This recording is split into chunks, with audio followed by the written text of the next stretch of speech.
Good morning, Grand Rising. Once again, it's Friday morning here in the southwest coast of Maine. And I'm Charlie Riverman Bergeron, who has been doing this for quite some time now. Um, I don't even know what number this is, but it's a beautiful place to be for me to share with you what comes up for me and I know comes up within everyone else, although we may not discuss it or have any place to discuss it or to think about it. Good morning, Gloria. So that's what I offer is the ability to see parts of ourselves that we don't have many people to discuss with. On today's message, is somewhat of a shock to me, but that's okay. Most of them are as I awaken in the morning. And that's today's talk, awakening, but it's arising and awakening. And it stems from a lot of things. So the first four lines I wrote in my notes, good morning, Melissa, uh, bless you, are many changes and challenges, aggravating process. Many call it awakening. Others think of it as an ending.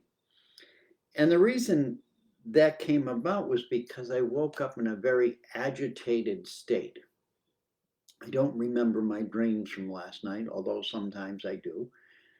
But I just had this great sense of aggravation, as if almost as if I wanted to fight something. And I laughed because most of the time when I wake up, uh, the first thing I do is say thank you because I'm here. I know there's a not here, and to be in this physical body is, in spite of all of the pains and dramas that we go through, it's being alive here in this physicality in this third dimension on Mother Earth. So I get great joy of knowing that this is where I am and I have a purpose here. So when I started to look back into the dream time, I really couldn't find anything that made sense to me that would give me this sense of aggravation. And so it became a puzzle, a sort of an enigma. And I said, well, I'll go downstairs and make my coffee and start thinking about this and asking. So I usually pull a couple of cards in the morning, and the first card I pulled was the I don't even have the book. I think I have it written in my show notes here somewhere. Didn't I not write it? I did. I know I did. Oh, the Gabriel message card. Yeah, that's this little card right here, and it's put out by Shanta Gabriel. And it's a cute little deck, and it's got some powerful messages from Archangel Gabriel. And what was interesting was I had pulled a card last night for the Kirtan um, show I do, and I put it back in the deck and I shuffled it, and I shuffle it good, and the card that I pulled is exactly the same card. And it was like bingo. The synchronicity is like, oh, okay, there's got to be a deeper message. This message hasn't ended yet. So the message was, and it's a very nice message, there is never a time when you are not wrapped in the wings of pure love.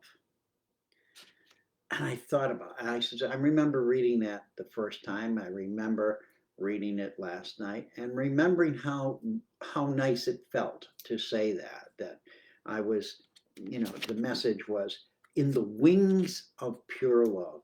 And just the other day I was gifted a red-tailed hawk feather, which I offered to a picture of to people on my Facebook page, and a wish that may their prayers be answered.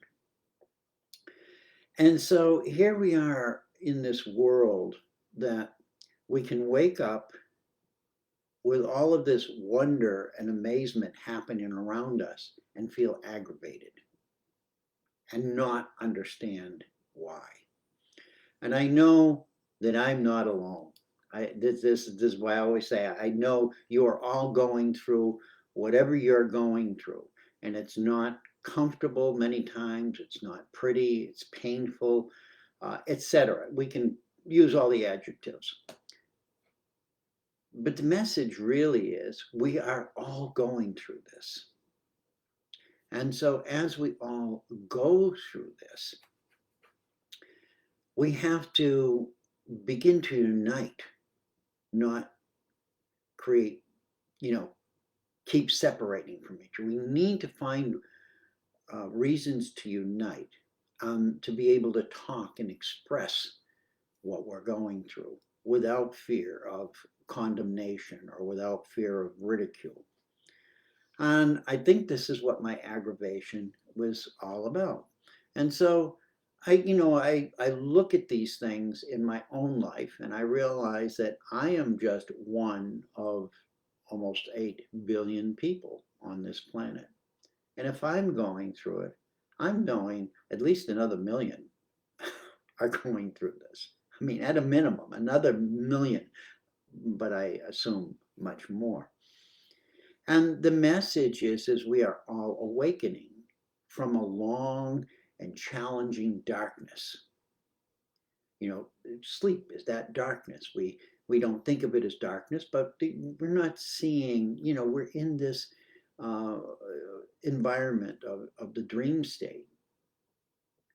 And it's closed. We're within it. And then we are within this world of light. So what we're beginning to understand now is that we're not just uh, arising in the morning from our dream time and awakening to our presence in the third dimension, but we're also arising and awakening within ourselves. Okay? And that's the challenge. We can work our way through the 3D. It's painful. It's we do a lot of suffering. We do a lot of crying. We do a lot of um, feeling hatred or strong emotions that are negative. And this is what this is what expresses for us in the third dimension. But what is that doing to us within ourselves? And so that's what today is really about. So I pulled another card, and of course, miracle cards, because I want to, say, is this in alignment? What am I doing? And the card was interestingly, if you are trusting in your own strength, you have every reason to be apprehensive, anxious, and fearful. and I just like this, I laughed. I laughed because it's so perfect. If you are trusting in your own strength, you have every reason to be apprehensive, anxious, and fearful. So here are my guides and your guides sharing with us that when we think we can go through this alone, when we can go through this without assistance from our spirit community, our spiritual family, however you want to look at it, however you experience it, is irrelevant. It's ridiculous to think we are going through this by ourselves. And their message is we are here to assist you in that if you will get out of your own head and come back into your heart. Because we're going to talk to you from your heart, not from that machine that's sitting on the top of your shoulders. And that's what the messages have been lately for me over a long period, well, for months now, I would say, since probably June or July. And it's been a long, slow process. But now I can see clear space, and I hope many of you can see some clear space in your lives based on what you've let go of over the summer or winter, wherever you are.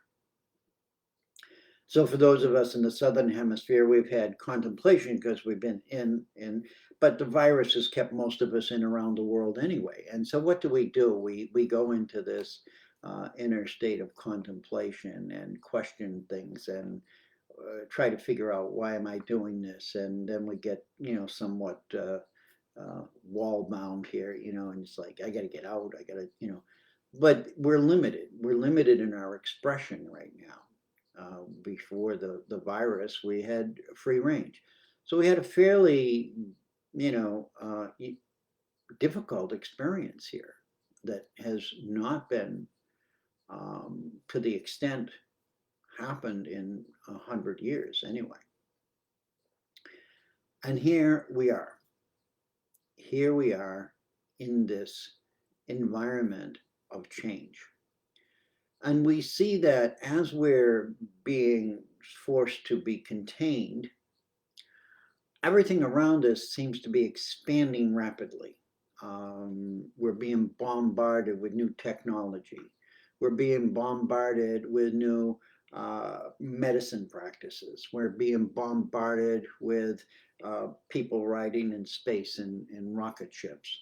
We're being bombarded with multi-billionaires who just have no qualms about spending money and not helping people who are starving, or we have governments that can't agree with each other. We look at all this chaos and confusion and we realize that, wow, how can we be at the edge of all this wonder and all this amazing ability to heal and to provide for others, and we're not doing it. We are not doing it. We are talking about it, we're bragging about it, but we're somehow, it's not getting down into the mainstream. And this creates the aggravation. This creates the arising of the aggravation. And that's what I was feeling this morning, was the fact that in this world of abundance and change, where we're all looking to the future for something better, it's not clear. It's not clear. It's like in smoke. It's in fog, and that's wearing us down. It's really depleting our energy. I'm not going into things of it being intentional or a plan. I'm not going there. But what I want everybody to understand is how it's affecting you, and that you can do something about this, because you were not created. The design, the blueprint, the original blueprint of who you are was not designed to suffer. And I say that point blank. It was not designed to live in suffering. Suffering can be a part of it. Danger is a part of it. All of that is a part of it, but it's not supposed to be the main frame. And when we look around the world, what am I seeing? And I can only say for myself, I'm seeing masses and masses of people suffering. And when I do the kirtan, it's always to provide light and love for those who are suffering. And I've reached a point where I don't know who to pick anymore. There's so many different directions that we can send that. So I embrace it all and say, all who are suffering. So it doesn't matter, because we are all suffering. And what we need to do in this moment right now is to come together and realize that the suffering is not necessary. that we were truly not designed to suffer. Suffering was a small fragment of our design, and it was part of an alarm system for us to survive, so that we would know when we were out of sync with the true pattern of behavior or evolution that we were on. So it's sort of like bumper cars. We're in the bumper cars and we're banging each other, but there's an outside rail that will bounce you back into the, you know, when you're out of control, when you hit that wall. Oh, I'm out of control. This is what we're realizing right now. We're in those damn bumper cars, like little cars, if you know what I mean, those cars that we'd go in and we had fun banging into each other. Well, this is what we're doing. This is what we're doing. And we don't see the danger in that, because out of that, out of all of those shocking bangs and expressions, what we're doing is we're focusing on aggression. We're focusing on harming each other or creating damage to each other. We're not doing it consciously. We think it's fun because it's nice to challenge that fear or challenge that energy. But we are now overwhelmed by it. And not only are we overwhelmed by it, we're designing the structure of our governments with it. And it's like a giant challenge of who can hit who the hardest and in what area. We are one humanity. We're all humans. Hello? We are all humans. Doesn't matter what language we speak. It doesn't matter who our ancestors are. It doesn't matter where on earth we live.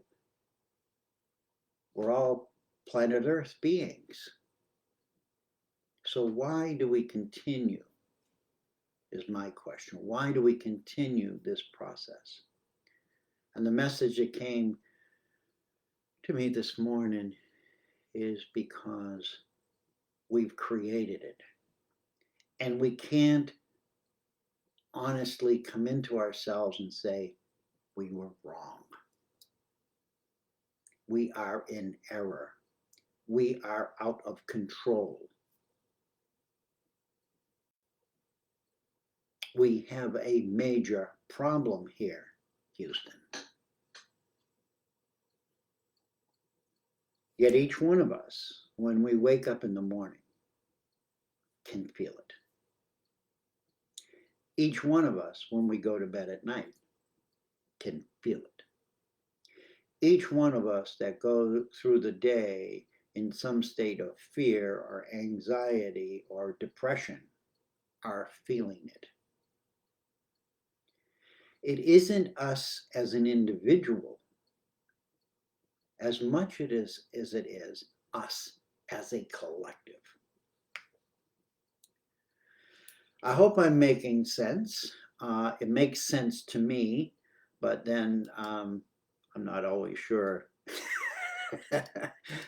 myself. So I learn these things and I just share them with you for you to discern how it's appearing in your life and choosing what you can do. And so I'm just going to look over here on the sideline for your comments. Morning, I feel a deep heaviness this time of year. 9/11. Okay, so 9/11 is it's a poignant place in the history of our suffering. Exactly. I mean, how many innocent beings were around, not just in the impact area, but around the world have been affected by this. This was a major, how do I want to call it, negative energy that exploded. If we think of the nuclear bombs and how they spread out, these disasters, Afghanistan right now is one, are just like that. They're like little nuclear bombs. We just don't see one explosion. But the effect of that on our ability to rationalize our human existence is blown apart. It's really, all of that destroys part of the structure within us. It hurts. We feel it, and we shut down. We shut down because that's what fear does. That's what it was designed to do, was to be an alarm system, to realize we're in danger, and to either, it's fight or flight. This is what you got. So why do we see so much fighting? Because there's nowhere to run. There's no place on this planet where you're not going to run into this. The children in the schools are shooting each other. Hello? Granted, I grew up in a rough neighborhood. I was a child gang member. I had to be. It wasn't a choice. It was if I wanted to go to the playground, I had to be a member of the gang, or I was going to get beat up every day. So this is not new. This is not new. I'm 72 years old. And when I was 9 years old, I was a gang member. Think about that. In order to survive on the streets, I can understand this because it's my life. But somebody who didn't live that kind of life, it's hard for them to look at the world of bullies right now, of the gangs. I'm going to call them the gangs. I'm going to use my childhood terms. The gangs that are running this world. And that's what they are for me. That's when I see them. I see the same story. I can't say, well, just because they're highly educated and wealthy, they're any different than the gangs on the street. I remember the time one gang came up and started shooting. 9 years old. It was a gang war. How do we live and continue to live in a world that allows that to happen? What's going on in Afghanistan? It's a gang. They're not a group of people that are thinking about the well-being of anybody. They're a gang, and the gangsters are one. And this is what's happening. How do we come back? How do we not have fear? How do we not get depression? How do we not take a deeper look at who we are and feel good about ourselves? This is what it's about. This is the rising and awakening. Many other names for this. I'm not trying to copycat anybody. These are just my images. These are this is my passage that I share with you. And it dawns on me, that all of my aggravation, all of our aggravation, is mostly our own creation. Sounds ridiculous. It's why would you do that? Does somebody say to myself, why would you do that? Hello, why would you do that? You know better. And yet you're still caught up in this drama, this play. And what I've been learning and realizing lately is the journey to the heart. And this is, what I always talk about, is get out of your head, the confusion, the two halves, the left and right, arguing and fighting. They're like an incompatible couple. And they're just going to go on and on. And in the meantime, I don't get any good information. So where's the good information come from? It comes from my heart. It comes from the teachings of love. It comes from the teachings of those of our ancestors who professed profound compassion, kindness, love. just all of the aspects of love. And they are the ones who are telling us the truth. They have been the truth sayers for all time. While we were off creating and co-creating this world of illusion that we live in, this world of drama this movie that we live in, if you will. For some, it's a horror movie. For some, it's the pièce de résistance of all movies. It's wonderful, but it's not equal. It's not fair. These are words that people say, that's ridiculous, think anything's going to be fair or anything's going to be, marvelous or wonderful. This is reality. You got to tough it up. Been tough. I'm tough now, but I'm tough. Tough with love. How do we come back to love ourselves? How do we come back to know what's right for ourselves within our hearts? Not our minds. Our minds will argue.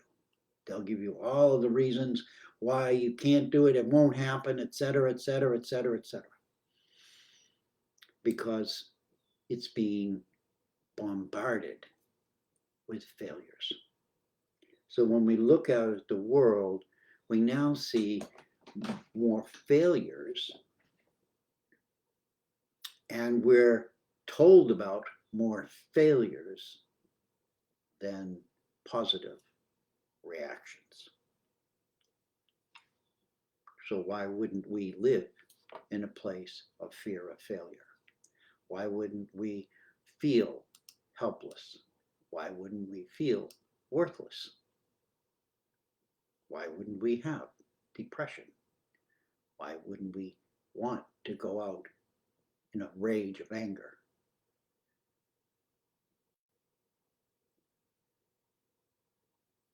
I'm going to pause because I want those words to sink. Look inside yourself at those moments. And they may be very mild, but we all have them. We have to come back to love. We have to come back to light. We are light and love. And our true power has never been taken away from us. This is the thing that's amazing. It's never been taken away from us. We only believe it's been taken away. We only believe we're helpless. We only believe that we have no power. And the question is, who am I if I don't have these beliefs? Who am I if all the teaching in my life has been designed to tell me that I'm a limited being? And the limitations are good for me.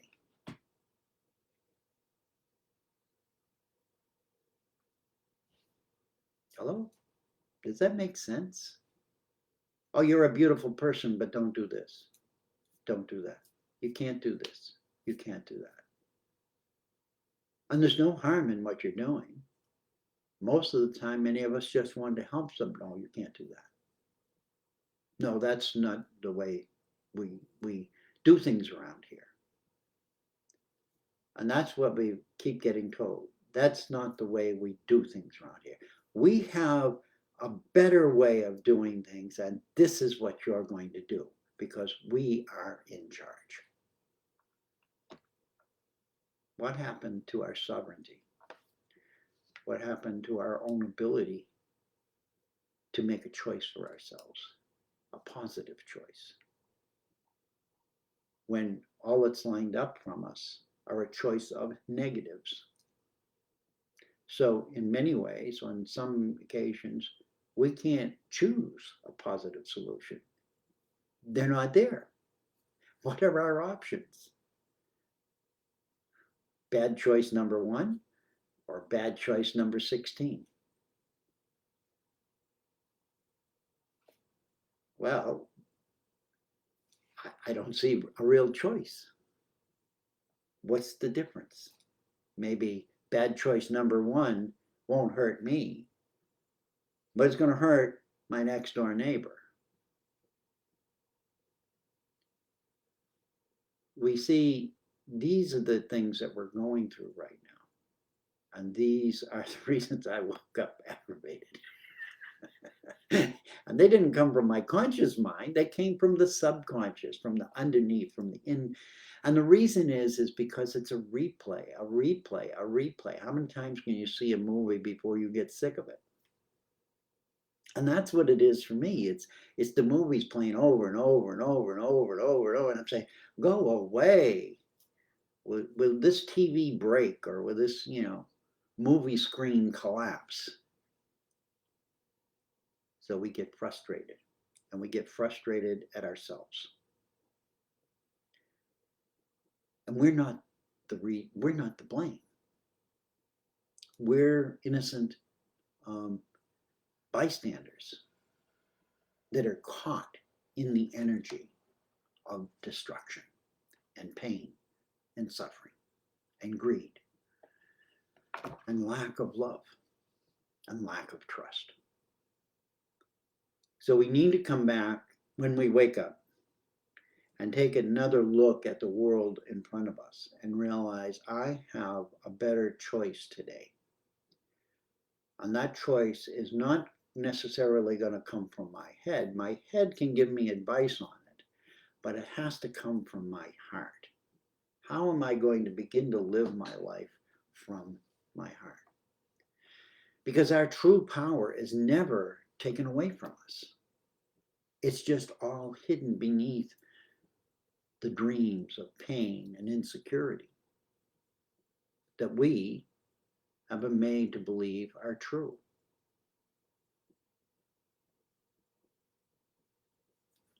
And over time, hundreds, thousands, maybe millions of years, I don't know, a way of life has been created from those. And now we are at the point where we can't go anywhere without questioning, am I going to be in conflict? Even in our own families. Even with our brothers and sisters, our mothers and fathers, our grandmothers and grandfathers. That's no way to live. That's not life. That's a death. That's a death to the beautiful beings that we truly are. And what we have to regain consciousness of is our minds are the dream machines. They dream. They look at possibilities and calculate and do all of these things. And this is why those two halves are always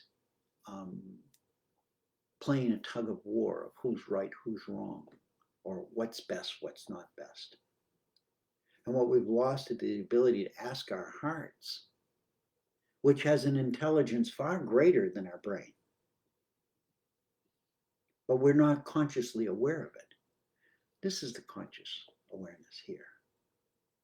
But what's our heart awareness? What is it that we feel inside? What is it that makes us warm and, just mellow? It's our heart. That's the energy of our heart. That's the gift of life. No heartbeat, no breath. It's so basic. What do we die from? It doesn't matter what label you put on whatever it is. We die from the heart stopping. The brain doesn't work without the heart.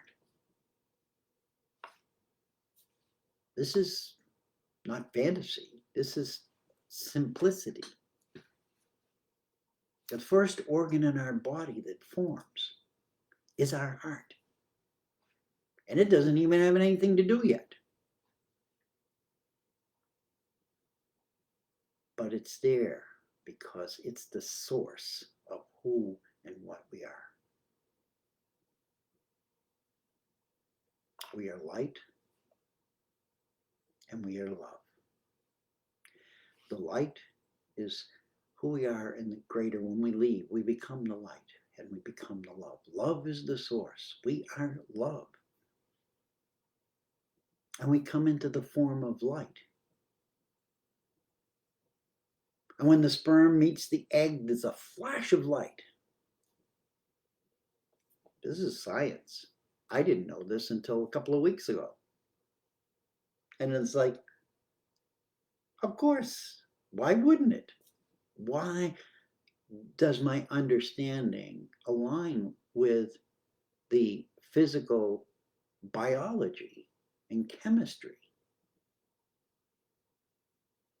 Because in my world, I've been taught otherwise. But this is the truth. And they don't want us to know that in that moment where light becomes flesh, that we still retain that power of light and love. Because if we remember it, we become very difficult to manipulate and control. We then have a mind that looks at things differently. It looks at life as a whole planet, which is probably just a sperm cell in something else's body. We don't even know.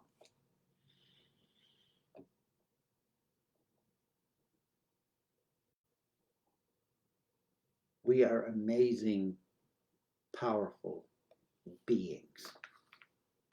And for those of you who are suffering from depression and anxiety, I empathize with all of you. I go through the same thing.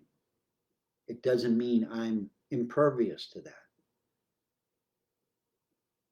But I know that the more I let go of allowing this brain to guide me, and I trust my heart, I get better.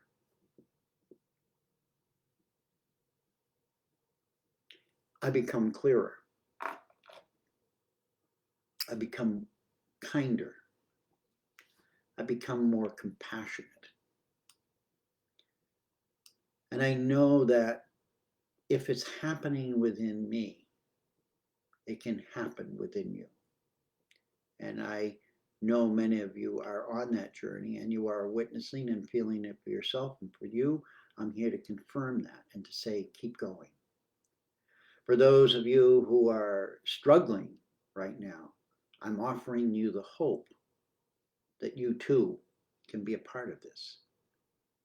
This is the new world. This is the change. This is the Armageddon, if you will, the dissolving of the old and the phoenix rising in the new. We are here, and we are here for that purpose. And when we start to honor that purpose, everything in our life starts to change. But not change to marry in with the old thought patterns of selfishness and greed and power.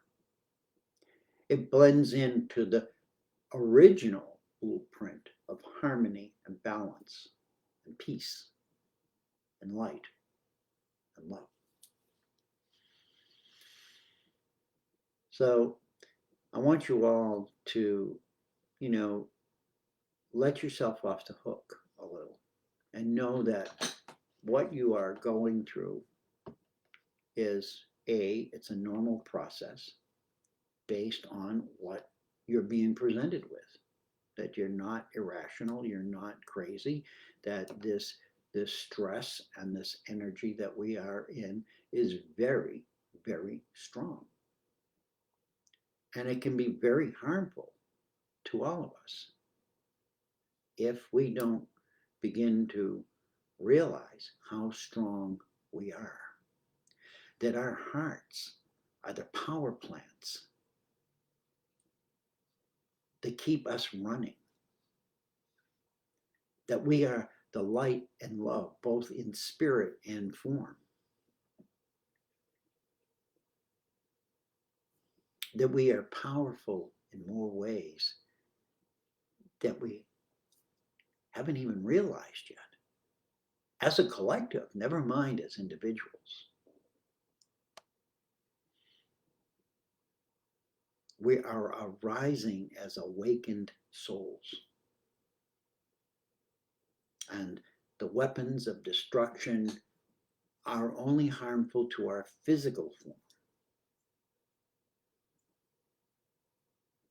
The form of our soul self, is light and love. That's the physicality of that. We are love and light. Years ago, my guides gave me the words for the word soul. Source of unconditional love, S-O-U-L. And I said that in a talk probably here, and somebody wrote back, source of unconditional light. And today, as I wrote my show notes, I said, it just dawned on me. Yes, I've been saying this for years, but today is the day that I'm awaking to in an awareness of they are not one more powerful than the other, not one is better, but they are exactly the truth. We are love and light. And from love and light, we create peace. And I've been talking about this for 30 years now. Well, it took me a couple of years to wake up after I died, but so we'll go 28.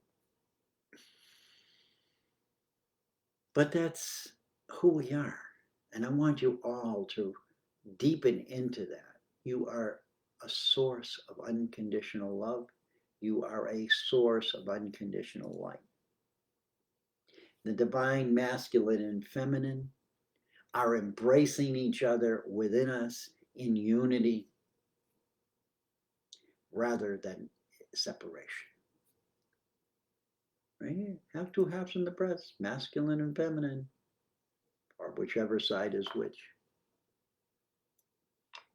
Make peace within your own mind. Let go of the fears, especially the ones that are being fed to us now, hand-fed, brainwashed, if you will, by those who can't admit their errors. That's all it is. They're just little children who can't say they're sorry. They're little kids who can't say, I'm wrong. I apologize. They can't take responsibility for their negative actions. And instead, they create more drama.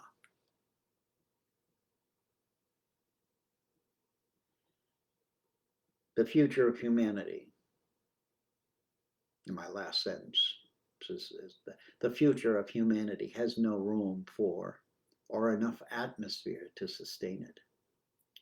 We are awakening and arising now. And I'm watching, and you're watching. We're all watching this. But we need to be part of it, to enter into that channel, if you will.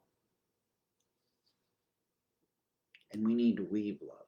And I'm going to close with a poem or message that I wrote yesterday for the Global Heart Team, because it's really sums up all of what I just said. And I always loved the synchronicity. It's how I've lived for the past 30 years, is through synchronicity.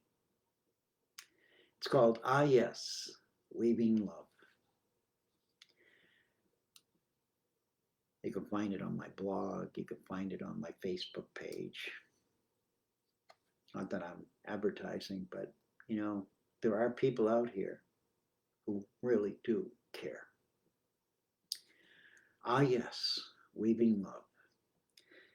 Within each breath is the perfect moment, inviting our attention to embrace the purity in which we are eternally free, weaving beautiful and weaving together in a synergistic pattern of love.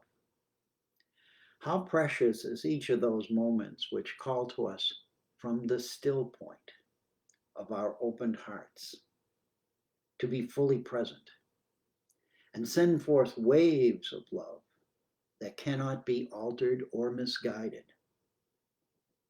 The gateways to eternal love are opened and broadcasting divine heart resonance for all to receive within and beyond the interference of the human brain, recalibrating the soul with graceful joy. Ah, yes, within each breath, the perfect moment awaits our attention to embrace the purity in which we are eternally free, beautiful, and weaving together in a synergistic pattern of love. I love you. I thank you. I respect you. I am you. You are me. We are unity. We are light and love. We are the future, right here, right now. And it's our time to let go of the illusions that we have created and come back home into the full presence of our true awareness. So for those of you who are struggling, I send you my peace, my light, and my love. For those of you who are just beginning your journey of awakening, I encourage you to keep going and to trust what you're receiving and to seek others to help you confirm the positivity of that and the love of that. And for those who want to continue on the path of self-destruction, and there are many out there, I send you great compassion because I know what it feels like. And I know what it feels like when you're not there. And all I can do is hope and pray that you awaken. That you awaken and arise. Join us. We're not going anywhere. We're just opening like the lotus. Bless you all. Thank you all. It's a joy to be with you. And may your week be filled with surprises, positive surprises of shifts in consciousness, of letting go of old patterns and pains, and awakening to who you truly are in this beautiful heart center. And know that this is what we need to trust now, our hearts, not the stories that are directing the heart. The heart itself is a mind of its own. Listen, learn. Love you all. Bless you all. Thank you all. We'll see you next Friday morning and wherever. We are all one. Together, we move forward. Separated, we stay where we are. Thank you all so much, and I will read all of your comments as I get off, and I offer you all my love.